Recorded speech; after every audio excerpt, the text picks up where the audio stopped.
I want to move to the Greg-alogue, okay? It's a scallion of Please sense do. and a salad of stupidity.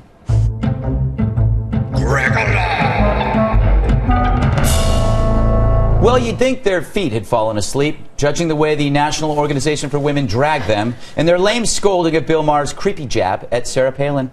If you remember, last Friday, he called her some degrading slang that I won't repeat here, because even we have standards.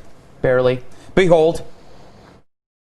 Sarah Palin finally heard what happened in Japan. And she's demanding that we invade tsunami. I mean...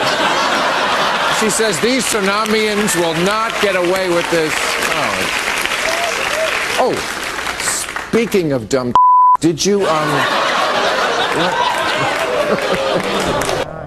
It's daring humor like that makes Billy a real hit at Hef's diseased grotto. But the feminist group, after much pressure, finally responded to this, saying, "Listen, supposedly progressive men, cut the crap. Stop degrading women with whom you disagree and or don't like by using female body terms or other gender-associated slurs or gas." Better late than never.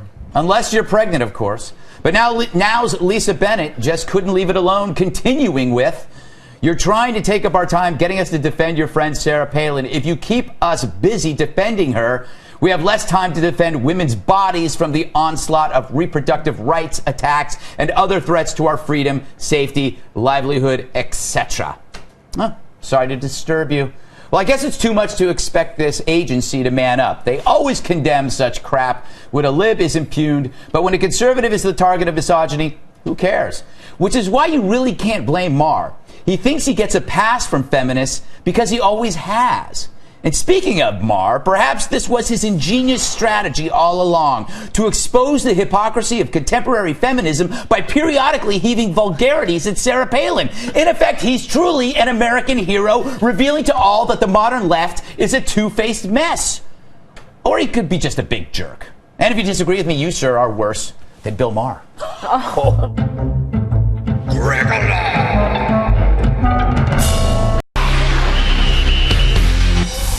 Welcome back. Let's find out if we've got anything wrong so far. For that, we go to TV's Andy Levy. So, Andy, where did we go wrong? Well, I think one of us was a little needy, Greg, and it wasn't me.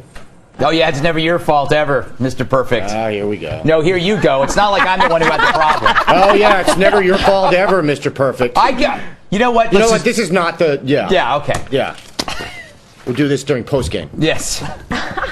If there's going to be a postgame, I'm not sure. Shut up. Just shut up. Oh, my. Schooled. Yes. No, schooled. Abuse can be verbal, Andy. Worldwide approval of America tops other major powers. Major, you said the reason we're more liked is that we just went through a recession. But don't you think having a Nobel Peace Prize winning president who would never bomb another country helps? It ought to. Yeah. Until a couple of weeks ago. Oh, okay. Well, what happened then? The bombing thing. Ooh, I missed that. Libya. It was in all the papers. Was that like on a weekend? That's a was that on a I- weekend? Because we're off on the weekend. One of your many lost weekends. Yes, exactly. Stacked up like cordwood. MCAT, you said it'll be interesting to see how long this trend holds up, what with Obama engaging in kinetic military action. I believe we're now calling it time-limited, scope-limited military action. Right, I mean, as long as we call it something really long, then I think he's safe. Yeah. Okay. It gets very confusing. Yep. In fact, our approval rating did drop to 47% in 2010 from 49%, I guess, with a huge drop in people from Latin American countries and a whopping 24% drop in Slovenia. Ah! Yeah. I don't know what we ever did to them. I don't know either. But I'm not going there. I'm boycotting. Absolutely. I'm Slove-cotting. It's funny. Great dish. Bill, in what world is negative 3% your approval rating still like a couple million people? Well, I'll tell you something. I think this actually means. I think this actually means even the dead don't like you. Oh, that's sad. Can you confirm that is accurate? Negative 0.3%, Mr. Ombudsman? Did you Google that? I think it was negative 3%, not negative 0.3%. My parents like me, so that's 2 right there.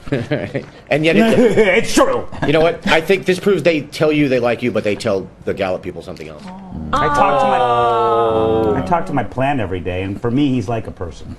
Kimberly, you said, do we really care what the United Colors of Benetton think of us? First of all, great 25-year-old reference. No, great 25-year-old reference. Okay, and anyway, just because I'm 26. Now you're hating. I'm not hating. Yet you with an are. apostrophe at the end of it. And apparently you're on some sort of VH1 reality show. Oh, wrong station. I gotta go. Is there a car outside? I do love the 80s, though, VH1 specials. Yeah. That was back in the Benetton era, wasn't it? I love Benetton. I'm just know you do. saying. I know you United do. Colors, UN, Coalition, Kinetic, Frenetic, what you got?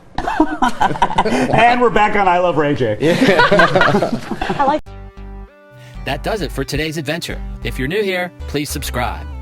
Take it one step further and ring that notification bell. And if you enjoyed today's video, please give it a big old like and a thumbs up. It lets me know you care. I'll see you in the next video. Right on.